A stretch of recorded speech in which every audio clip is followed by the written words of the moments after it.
Welcome to Cracking the Code for Thriving for All event by the United States G100 Global Networking and our guest of honor, Dr. Tuni, and our guest of honor, Global Chair of Global Networking, Mar Introini.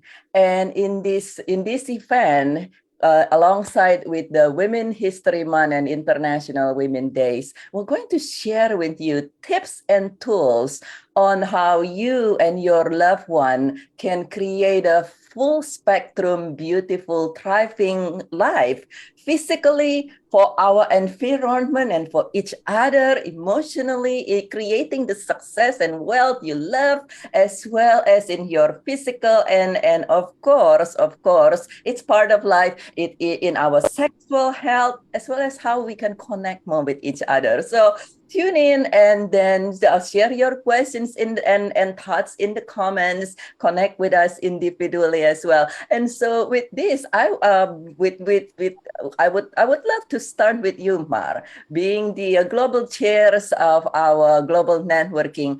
Mar, how do you see connectivity and networking play a role in accomplishing gender parity, as well as creating a thriving world for all, for ourselves, as well as for all who we connect with? Thank you so much, Bridget, for inviting me, for creating this. And that question could be answered exactly the way you are. We have met because of networking. You create from individual action and then connected with a network that you create these spaces, inspire, empowering not only the members of our club, but also creating an impact. Even that, the attitude, it doesn't matter how much impact do you have, because you will never know to who you are going to influence. And this is what happened in G100 network. We have people that really are able to influence governments, organizations, institutions. And that came from individual action that is generous. So that is networking, and that's why we can make a difference. And for that, we need a new mindset, open, and a new code. And I would like to make a difference, what is gender parity and what is gender equality. Gender parity, it refers to what is the metrics to assess if we have equality or not. But equality is about the values. What do we want? We want 50-50, women and men, exactly the same. If you allow me, now I'm not represented G100 Global Networking, I am representing myself. And I allow myself to also to disagree, because I really think that we live in a chaos time for the world, and we need to be very careful when we are trying to make global standards.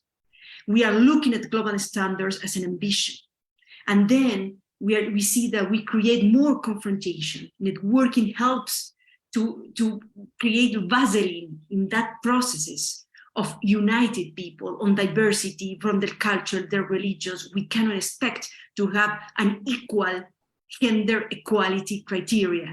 That's why networking is there, to show us what the difference are, what are the different choices that the women take different from men, what their culture or their religions they are telling them, not just impose them, what they really wanted to do.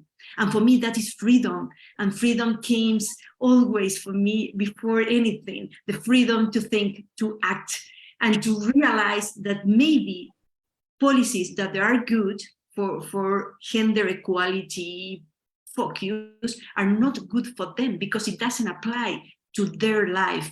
Opportunities is the key word. That is the game changer, and networking could do that, could identify the difference on goals, on their profession, on their priorities, on their choices. Pandemics have given us that possibility to join together, and I'm seeing that. We have created a space, and now we have something different. And that is to be open-minded, to see how we are going to progress. And that evolution will lead us to a different stage. That's why I say parity, equality, maybe, but let's think of what each of us, what individual really wanted to do. That is beautiful. I just love that. That is so powerful. Yes, we have our visions, but the visions come from each and every one of us. And at the end of the day, every person's want to be able to feel freedom. And as you said, Mar, freedom to think, freedom to do things. And in my being a grief specialist and a success coach, for me is also to even freedom to feel good in your heart, to be able to feel that your heart can be free, which is for a later discussions. But that is so beautiful, and it's create the freedom to be able to do what you need to do to contribute, like you said. And talking about contributions, that bring us to Lori. Lori is our Western region chair of the United States Global Networking. And Lori is very much also with environmental giving back in circular way. Lori, would you care to share in your with your expertise? How do you see people can create? How is it that being in a circular economy, being aware environmentally, play a role in us accomplishing the a thriving world for all and creating gender parity and gender equality? Well, that's a great question, and I'm so grateful and honored to be a part of this group and all these beautiful women souls here together. So thank you. Yeah, I think we need to look no further than the environment we live in. It's not a male environment. Our ecosystem exists because there's both. And that's the duality, that's all of it. I mean, we see it everywhere. It's the natural order for there to be expression and representation of all genders in so many ways, and that it's something that we all win when we can bring that forward and express it and celebrate it and support it. It's just such a beautiful thing when we think of, you know, women are half of the world. And if they're diminished and their light is covered and they're not able to be their fullest expression of themselves, as a species, we are all missing out, because we need each and every woman to be everything that she can be, to bring forward all of that expression, and we all win from that. And I think that's part of what we need as a mindset to address global warming, to look at how we can, you know, move forward in a way that we really look at the totality and how we fit into things, not how we own things or run things or it's all for us, but how we really all share this space and we all win when that happens. So you know, I'll talk later when we get into all the little pieces of how we do that. I've got a lot of ideas on that, but I think the first thing is the mindset of to just recognize the power of women and the beauty of women and to celebrate that, not just with women, but also recognizing and calling that forth with men that share some of these attributes of care and nurturing and love, that we're giving that a value and calling that forward, inviting them to participate with that aspect of themselves. Because just as it's in nature, there's male and female, it's also male and female within each of us to some degree in our expression, how we live, and the qualities we bring to our lives. So yeah, that's just all I love that. That is so beautiful. That is very true. That many times we hear that kind of like there is a part of us that's in every person's the feminine and the masculine, and to like you said, Lori, from the mindset to be able to realize that many times we have this so-called limited thinking, as many people call it, right? If we do this for the environment or do this for our community, then we are at loss. But while actually we are able to what about if it's a win-win? It's a win-win, and I know you are a pro in that, and we'll talk about that in a moment. And yes, it's not just women only or men only, but embracing each other and acknowledging each other. Which, talking about men and women and masculine and feminine, that takes us to our special guest of honor today, our special guest, Dr. Tuni. And Dr. Tuni is a physician, a coach, and a cartoonist. How many physicians who's also a cartoonist do you know in your life besides Dr. Tuni? So you definitely want to connect with her after this, because she has so many inspiring things. Even just her cartoon was, every single piece of it is very teaching and full of beautiful message delivered in a very fun way. But being a physician and an OBGYN, a gynecologist, and primary care as well, she is also well versed in educations, educating in sex educations and women educations. Would you care to share some of your wisdom, Dr. Tuni, with us in this Women History Month and International Women Day, on how you see understanding ourselves, really, because everybody is have a different sex, gender, and so forth, play a role in creating a thriving world for ourselves and for others. Thank you so much, Dr. Tan, and everyone, for having me on this panel. I'm really excited to contribute to the conversation here. So my passion, and I'm very holistic in my approach to helping people heal and thrive and really live their best lives. So for me, that looks like really getting to know ourselves, being able to be open and with our emotional health and process that, because I know women face unfortunate stereotypes, but men also do too, with toxic masculinity. So all of us learning to embrace the masculine and the feminine within ourselves, that really will lead to thriving for everyone. So mental health is a big thing that I focus on, but it also ties in with sexual health, women's reproductive health, how you feel about your body, how you navigate your relationships. That's what I do in my coaching. We do self-love and relationship coaching. So I'm just really honored to do all that. And I think it's so important for us to be able to build this thriving world together and to better understand each other. It really starts with a lot of that love and confidence from within, and knowing who we authentically are, and then being able to share that and be vulnerable and truly connect with others on that deep level. Thank you so much, Dr. Tuni. That is very, very much true. And to be able to love yourself first before you reach out there, and talking about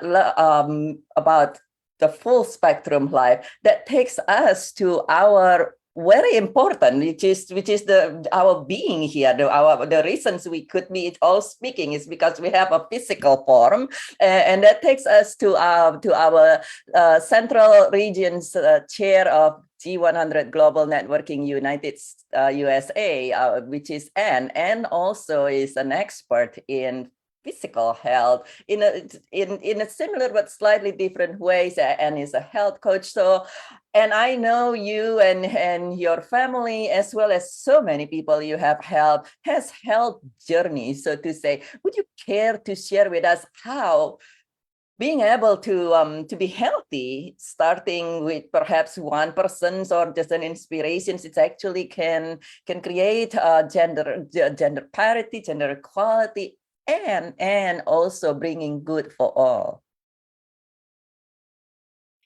You are muted. Thank you so much, and it's been an honor to be here, be part of this wonderful group. And yes, thank you for that great question. My husband and I are both on a mission to empower men and women to reclaim their health. And so for me, with my experience in this health coaching, it's a big shift for me that there is no expectation of superiority and inferiority between men and women. There's equal dignity. And so what I've seen in our mission, that networking is so important because they become my friends, and with that, they become my family. And it's just so amazing how the ripple effect of connecting to other people, knowing who and what they really want to accomplish. It's not getting them to be our client, but how can we serve them authentically? So it starts really with relationship. What are their goals? What do they want to create in life? And we are here as coaches to help them. Where do you want to be? To reach what's their goals in life, not just physical. Yes, it starts from physical, because with physical, if it's unhealthy, it will cause stress, all the tensions in life, and that stress will lead unhealthy decision, and that it will also break the relationship. So from my teaching experience, which I considered was my mission, I said, being a health coach is a great mission. I just shifted that. It's a great mission, not only that I was making impact to the students, but this time making impact to husbands and wives, and they create impact to their children. And for me, when they reclaim their health, it will continue to align health and mind, and even finances, because doctors now are hospitalization is so expensive. So it leads to freedom, healthy body, mind, finances, emotional, spiritual, and it just go, and they just reclaim their life, living their purpose. And to be part of the transformation is so priceless. That is so beautiful, and I love how you it's all, at the end of the day, it's all connected. Many times we feel we are a single individual, like would just that, but it's actually, the truth is we're always and will forever be connected. You know, the tree is connected to the ground, connected to the environment and the animals and us, and the same things. We even we think we are individual, we are connected, our mind, our body, our heart, and our result out there, and it connects to everybody. That is so beautiful. That is so beautiful. Thank you so much for sharing that, Anne. So Thank you. yeah. And with, sorry, Laurie, you have a question? You're muted. Oh, I was just going to ask you what your thoughts are on how does the gender equality benefit all of us? What do you think about that and want to share? Thank you. Thank you so much. Well, with my background being a grief specialist and life success coach, to me, everything starts in the foundations. In other words, it's like we all created of cells, so to say, and at the end of the day, and being a physician, Dr. Tunis know this, that the foundations of all life and the first organ to develop in your body is your heart.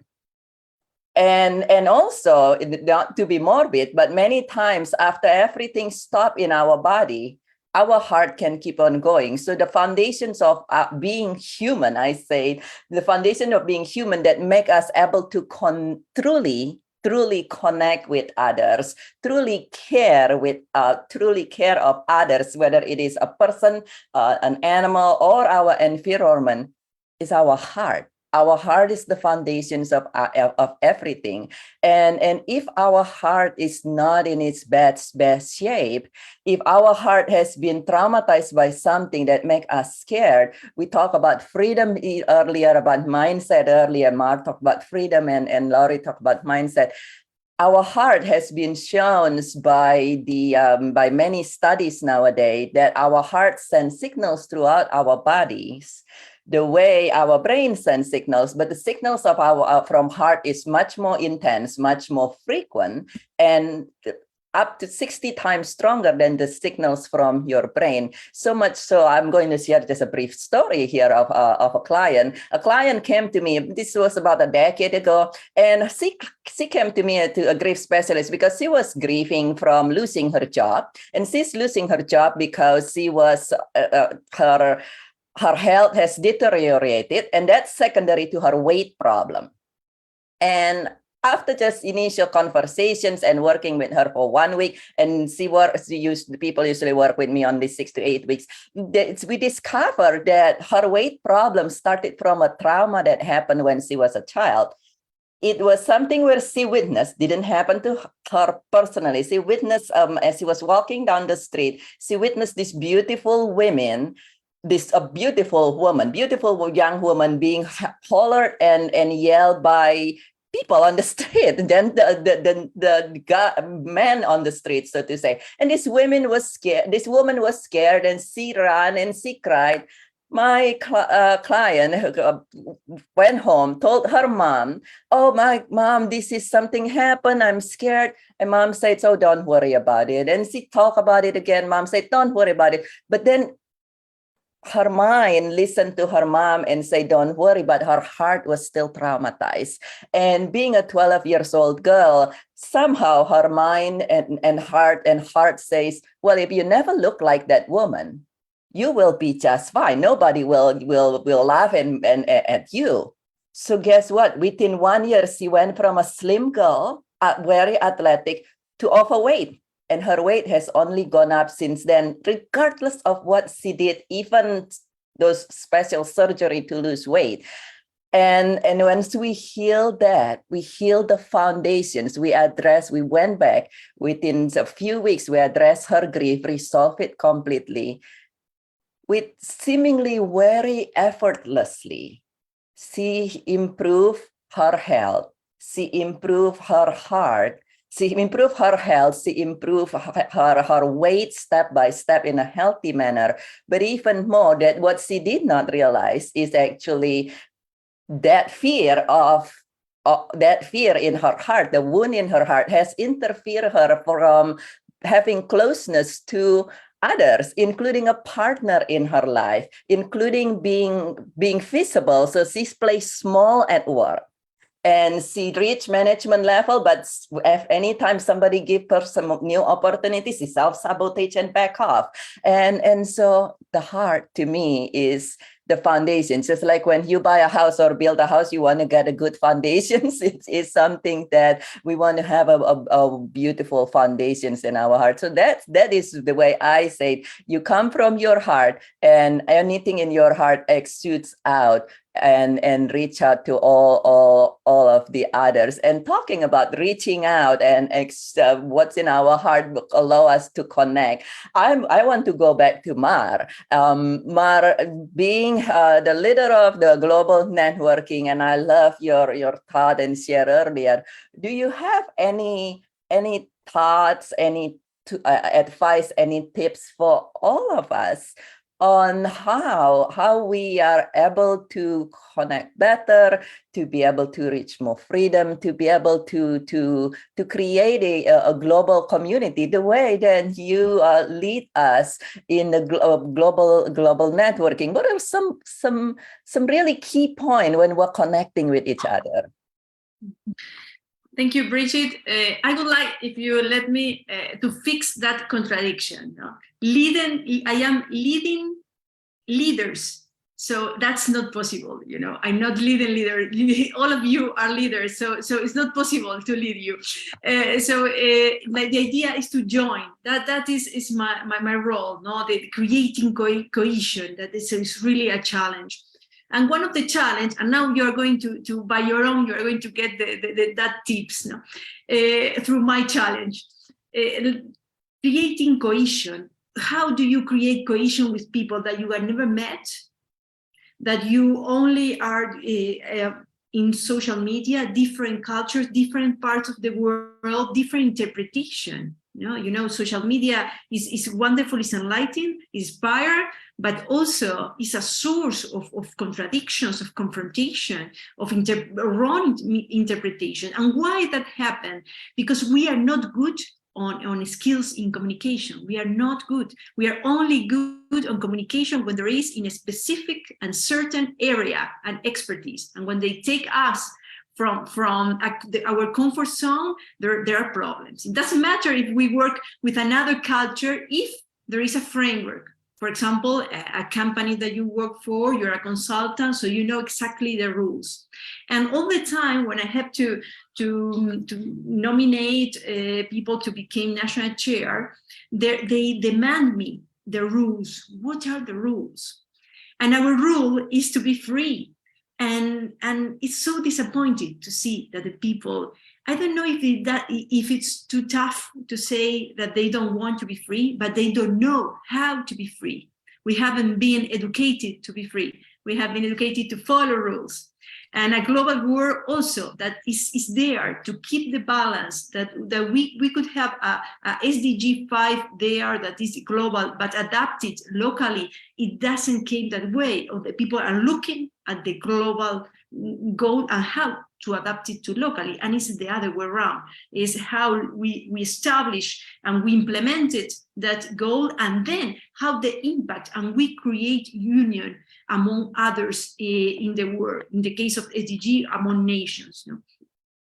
For networks, maximizing the power of volunteering. That is one of the key. The people still think that volunteering is part of your spare time. No? You have your free time, so 1 or 2 hours, and not part of your profession, inserted in networks. When you professionally and personally, you became part of that social media. Only when you be part of that puzzle, even a small part, a small piece, is when you really fit in a networking. But it doesn't work that way, and that is to open the mindset. So that's why I never, we are going to write the rules. I don't want to write rules for global networking. Yeah, it's funny, but it's tragic in terms of implementation of what is a global networking. But I don't want to make rules. The rules have to be ethics. The rules have to be respect, tolerance. But have to be very wise, so to let the people to do their own, to connect from different networks. That is another tip. Don't be fixed to a specific area. So we are women empowerment. So we go to a women empowerment organization that have their own rules and they are all women. No, this is an organization when we have different networks. I love to say that we are the network of networks. You know? So what that means that we are learning from other networks, not only from people, from other networks, how they work. So that is a new dimension, a complete new dimension. And the only tip that I think is key is be yourself when you connect. Just do it voluntary. Do it, mix your personal and professional aspects on that network. Don't hesitate to enter in different networks. Don't follow the rules. Try to be creative. Make proposal. Now is allowed that, and I think maybe I should have prepared a story as you asked me, Bridget, and you will forgive me for that, because in global networking the stories are you, and you, because are all doing in different ways, in different nature, are contributing to a global networking. So for me, it's very difficult to find one story. My pleasure, my success is to find a way to gather all the stories together. I just love that. That is so amazing. I love how you say it's with the last piece that you said in a networking. The story is each and every one of us come together. And then also there are sometimes people talk about they want to be free and then they don't know how to be free. And that's very true. Or sometimes people don't even realize, I would say, that they are not free. So that is very, very, very true as well. That is so beautiful. And I love that you say there is no rule. So for any for all the other US delegates here, I don't know if you catch that. There is no rules with that. So we can start going out and throwing block parties with peace. I'm just kidding. So Uh, but that is so true, and sometimes and some other time, like you said, Mar, we know the importance, we want to do it, but we don't know how to do it, which bring us back actually to Lori earlier. Lori was going to share, say she's going to share. Sometimes we are right. I mean, in our mind, we're aware. Yes, environmental is important. We can see the weather changing. We know that it's important to support each other, but we don't know how. So Lori, share with us, if you don't mind, so a few tips or a story on how we might be able to be there for each other and persons, but also even for our art, our universe, so to say, our world. Oh, that's a good question. And as I was listening to Mar, I love what you had to share. That's just so true. We don't need rules. There's so many ways. And really, what came to mind was a spiritual teaching story or a question that I had read many years ago that just resonated so deeply with me. And the person was asking, why do we have so many religions in the world? And so many think they're the right one. And why are there so many? And the answer they received was an analogy of, think of it as a mountain. And if you're trying to get to the top of the mountain, there's so many different ways that you can get there. There's not a one right way. They all lead to the same, and people need different things at different points in their lives, different frameworks for looking at things. They're having different need for support. And I think that's true too, when we're looking at how do we create the change that we want? How can we involve people so that they can bring to the equation what it is are their special gifts and talents and perspectives? And how do we call that forth in a way that allows it to happen? And, you know, my background is in social work. So I, you know, part of what we learn about is the micro and the macro, and how do you create change? And, you know, at the micro level, and as a therapist, I specialize in that because that's really the interpersonal dynamics of, you know, how do you do it on that level? And then the macro is, how do you have these system changes?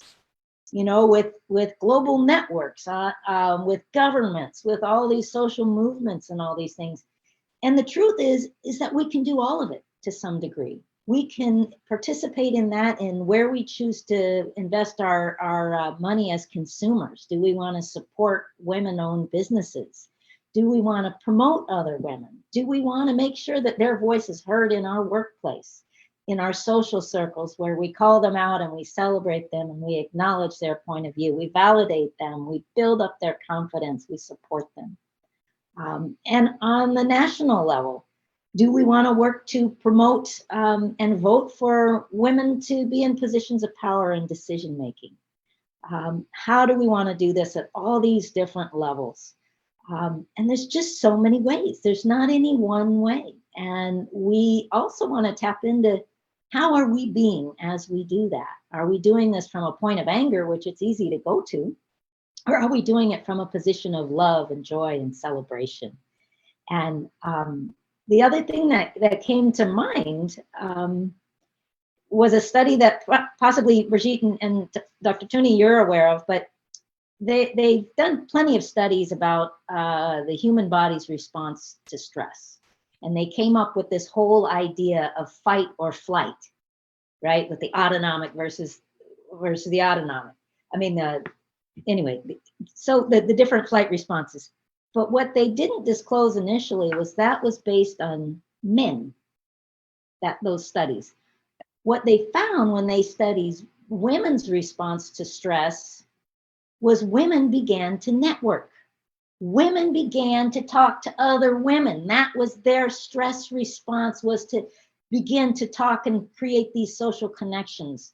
So this is very much a part of what women bring to our world today that we need to embrace and acknowledge and celebrate and call forth. So I think that we are well equipped as a species to do this and to bring it forward. And we do have the tools. And I'm just delighted to be able to just be a part of this group and to weigh in on this. And I just love hearing what everyone is saying. So that's all I have to say on the matter right now.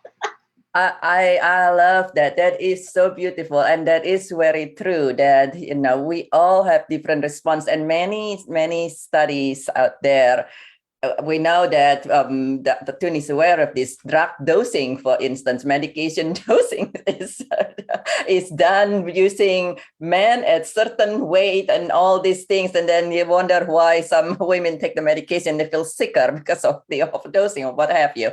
And like you said, the response on everyone is different on how we respond to, and when women feel stressed, they actually seek out, because the women are built and designed to create community. Think about our great grandparents back in the cave, and so women need to gather together. I have a funny confessions. Now that you say that, I have a funny confessions actually. I'm ready for my confession. So I'm putting my house on sale. I'm moving out of state. And of course, putting a house on sale is a stressful thing. Well, guess what I did after deciding everything and all this jumble and such, talking about creating connections. Guess what I did? I live on my own with my cat. I have people here, but the next thing I did is, some of you might have seen this, I just go to my connections, put the house online, and share it with all my network. And I'm like, that's exactly right, Laurie. When I have stress, I just connect with everybody. Hey, look at my house on sale. Oh, my little confession. So, but talking about understanding the difference between men and women, that brings back us to Dr. Tony. Dr. Tony, do you care to share about with our audience a little more understanding about the women body, the men and and women's difference? Sure, I'd be happy to. I believe instead of fight or flight for women, it's the tend and befriend response. It's great they come up with those terms, right? But actually, there actually are a lot of various responses. You might freeze, you might fawn. That typically is a more women feature of people pleasing, of being overly apologetic or overly tending to the other person, but sometimes at the expense of ourselves and sacrificing ourselves. So, but it is interesting. It's not to say that we don't sometimes have fight or flight. Sometimes too, we have varying levels. It depends on our hormonal and genetic makeup. So some women who have higher levels of testosterone might find themselves leaning towards a more aggressive response. And then whereas for men, if they have other hormones, then they may respond in a more nurturing way or connecting. So it's really the individual. And I think I'll share the perspective later, but I think that we're really not so different after all. Of course, we have our differences. I don't know if, with gender equality, it's tough because we're trying to get to that 50-50. Women can do everything that men can. And, but it sometimes has led us to this opposition sort of, and feeling like we're at war with each other. And that's not the intention. It's really to remember we're all on the same side here, and we have a lot of similarities, and a lot more similarities that connect us all more so than differences. And this goes across different religions, cultures, views, and really our genetic makeup. We share 99% of our DNA too. So just remembering that we're all connected, I think, is an important tip I would share and put out there. But really, I want to also emphasize what comes to mind for me is just the importance of talking and sharing.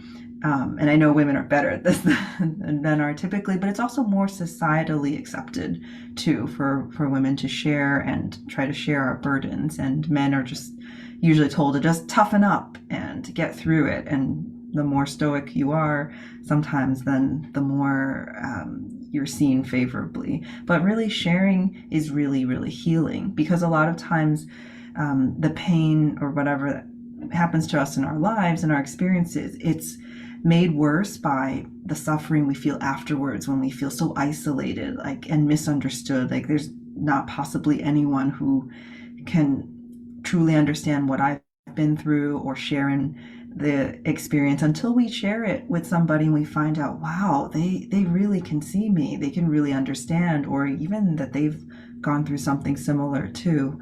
And that's just our human nature, that we are social creatures. We're wired to connect, and that actually is really healing. I will share that study on babies and infants. They actually fail to thrive. So I think it was an alarming amount, maybe 50% of babies just stopped growing and even passed away if I think it was an experiment back in the day, if they did not get enough human touch, if they weren't held, if they were given all of the physical nutrients with food, and they should have kept growing and should have kept surviving, but missing that critical human element of touch and connection with another living soul.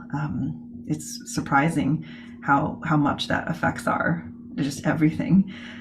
So sharing and really sharing and finding that safety, because of course if we share with an unsafe person or an unsafe environment or space, that can re-traumatize us sometimes, or it can do more harm than good. So I would say sharing selectively, such as in this safe community and these platforms, or with professionals who are then trained to to talk about these sensitive topics. So I really encourage everybody to just reach out if you're suffering, that you don't need to go through pain alone in silence.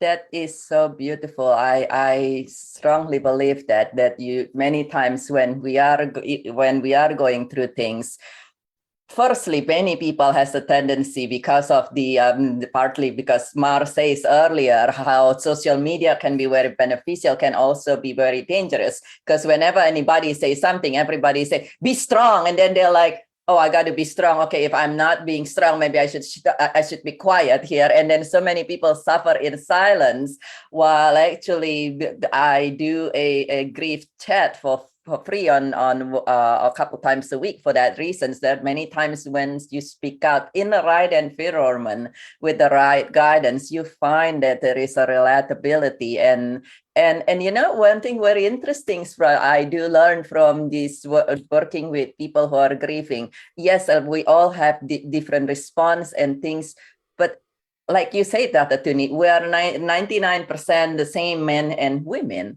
And you can see that even with grief. At the end of the day, man might have the fight or more fight or flight or something. But when everybody kind of like get into that very deepest state, even men, even gentlemen connect out and say, I'm so glad I can find someone who can relate to me.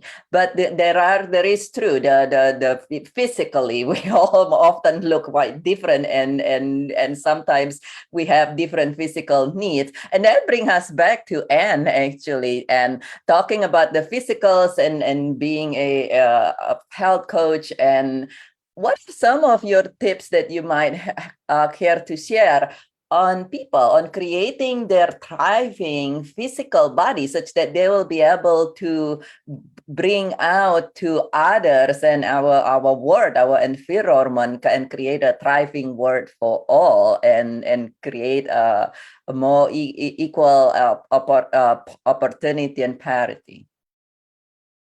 Thank you. First, men and women both needs to be healthy, right? And so in my experience with my husband, Taylor, I really treasure that because we complement each other. His gifts is different. His gifts are different than mine. And with that, with our clients, men and women, he usually deals with men. And I usually deal with women, and we celebrate their wins together. And I could see his perspective is really completely different from me. So that's why we compliment. How do you see this, hon? And so, oh, I can see this. For me, I would say lots of words. And for him, it's just 3 words and it's concise, right? So I really learn a lot from his perspective. And he would ask me, what do you think of this client? How can we serve this client? And so for me, there is a complementary with the God-given talents and strength that we have, and that made our health coaching very fun and very productive. We make impact together in a different way, but in a harmonious way. So we do the same with our clients who became coaches. They also reach out, they also help other couples, men and women, to really discover their why. What do they want to create in their life and to live their potential and be thriving, live to their fullest and be happy. That's the best version that we can have. So for me, it's a great complementary.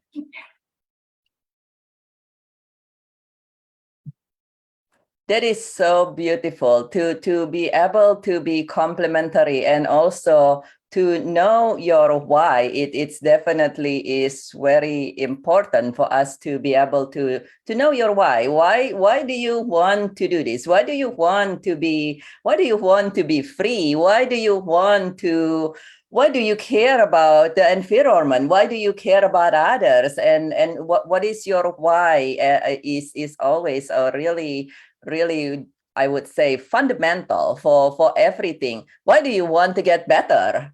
Some people don't know, and when we don't know, we kind of like spinning around in the sea. I call it in the sea of doldrums, right? So even when we're creating success, talking about success earlier, when we're creating success, it's the same things. You might it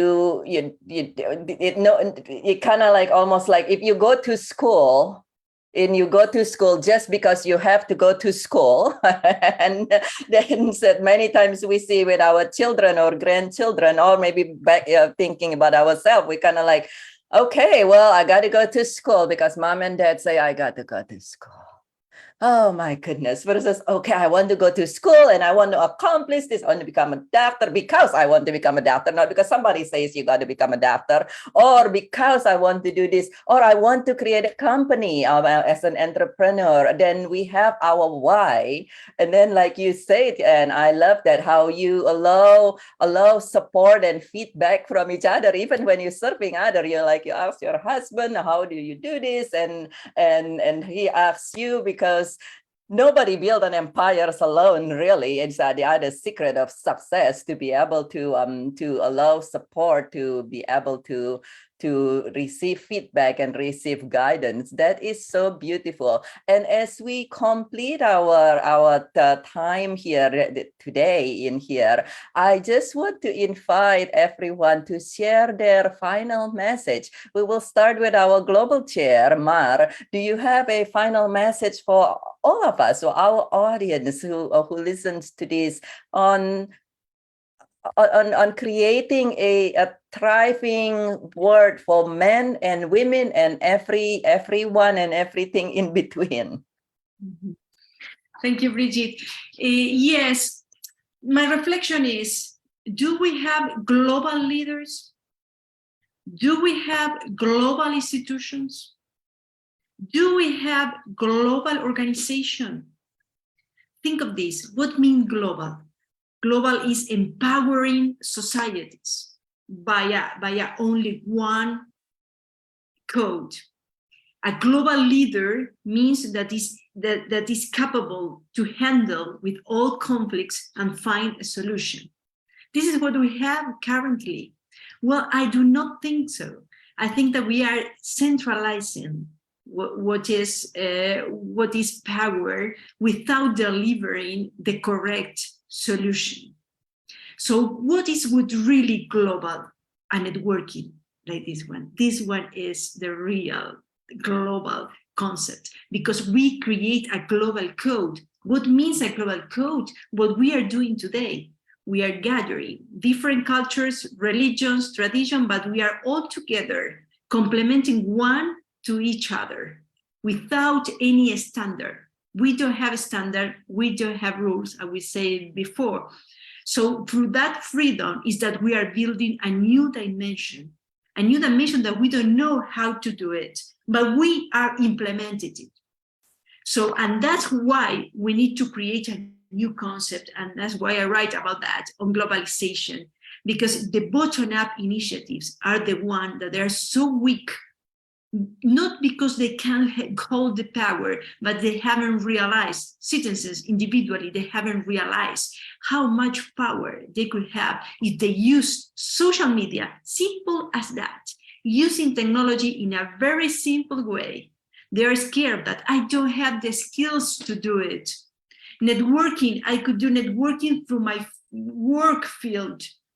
But what about using the minimum standards of what is technology, but jump into what is this global code of being together and creating solutions that are aligned with a global institution or not, but using that beautiful critical thinking and share with others, and especially this he for she and she for he, this harmonically inequality in terms of what is needs, what is choices, but creating a level of equality only on what is opportunities.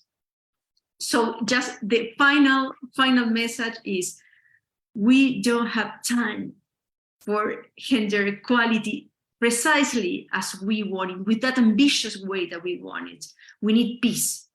And to build peace and stability, we need to create a level that is above that, a level where where there is no confrontation. We are able to open our mind and accept what we cannot change, accept what is the other one. So before gender, let's be tolerant. Let's accept others and build peace before we build other ambitious projects that we cannot hold it yet.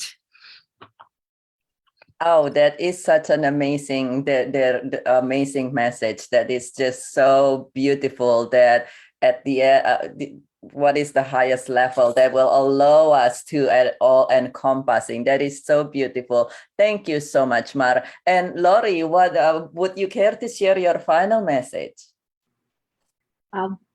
Yes, I really agree with what Mar was sharing, and that was wonderful. I think everything she said, I just agree with, especially the use of technology. I mean, this time that we are living in right now just affords us so much opportunity to connect with people all over the world. I mean, just the example of Dr. Tooney being in Vietnam as we speak, how cool is that?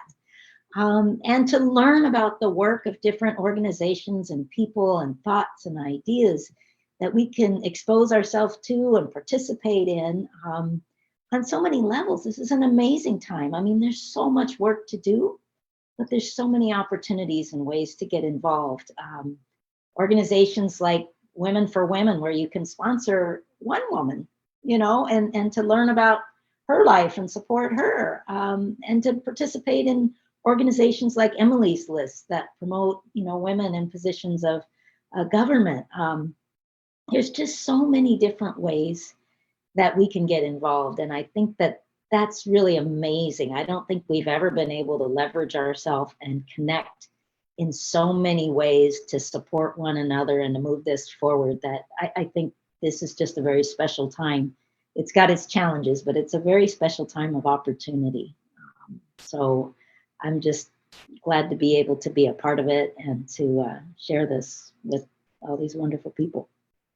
Thank you. That is so beautiful. Yes, you can choose. We all have choices at the end of the day, and you can choose how you want to be and who you want to support, and think about the trickle effect of things that you do and to support. If for our audience who's been listening to this, I just want to share something a little bit fun. I don't know if you noticed this, but the audience, you might have noticed that all of us wear purple today.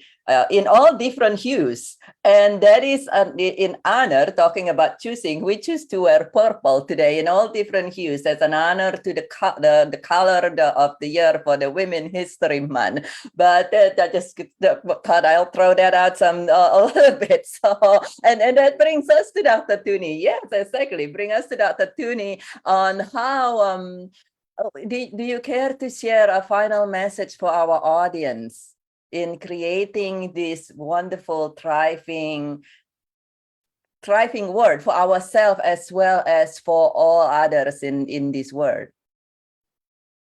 Thank you. Yes, absolutely. I would say exactly agree with what everyone has said, and just piggybacking off of all of that. Truly, there are so many opportunities, and everyone, I believe, really is so powerful. Like, we are so unique and special, and we can change the world in a way that only we can. And so if you're not feeling powerful, or if you're feeling just overwhelmed or stuck in shame, or wondering if you're broken, not at all, or feeling weak, like, you can step into that. Just find the support, reach out. Different ways work for different people. So it may not be actually speaking, it could be in expressing yourself through art, like I do, or nonverbal, or through dance, or some kind of creative way. But just find your outlet, find your way, find a way to channel your inner power and to share that beautiful energy with the world. And yeah, no matter where you are and what circumstances you were born into. I'm in Vietnam now, and really seeing some levels of poverty, and just really, and it breaks my heart, really, that sometimes some people are dealt more opportunities, a hand with more opportunities. But I truly believe that if we really do our best to share our gifts, because we all have gifts, then at some point, if you keep working towards it, you will be recognized for it, and you will be able to be, especially now in the online space, to be able to have that opportunity to really just change our world even just a little bit for the better. So keep trying out there, and you are worthy, you are wonderful. Just please never doubt that.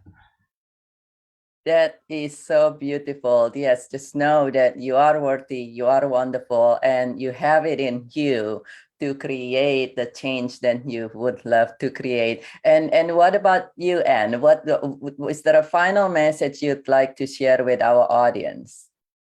Just we would like to say that each one of us is a very important puzzle, and today matters. There's no wrong action at the right time.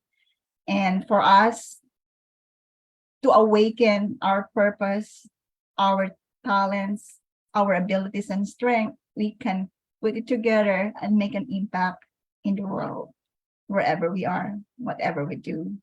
And that is the best legacy that we can give, to live our best life. That is so beautiful. I would say that I so agree with that. And I would say, back to what Mar says earlier, it starts with going above, actually even higher, going above all this interest is to come from peace. I would quote that Mahatma Gandhi, as well as His Holiness Dalai Lama, where Gandhi says, become what you want to be. And talking about peace, is the Dalai Lama says that, to be able to be peace, you need to be starting with you, where you are, back in you. And so with me, allow your heart to be at peace. Start with your heart, the foundations of us, what make us in this modern day, where nowadays, particularly lately, where the robot, the artificial intelligence can do so many things. At the end of the day, one thing that makes us human is our heart. And when we have robot looking like us, the one that they don't have is the love that comes from your heart. And so allow your heart to be free, allow your heart to be open, allow your heart to be healed and to be at peace. And with that, I'd love to thank everyone who has joined us today. Please do share your comments, your thoughts in the comment below. Message each and every one of us independently if you'd love to. We'll have the contact informations, and please share this with your friends and families, because we all deserve and love to be able to thrive, not just survive. Welcome to Cracking the Code for Thriving for All event by the United States G100 Global Networking, and our guest of honor, Dr. Tuni, and our guest of honor, Global Chair of Global Networking, Mar Introini.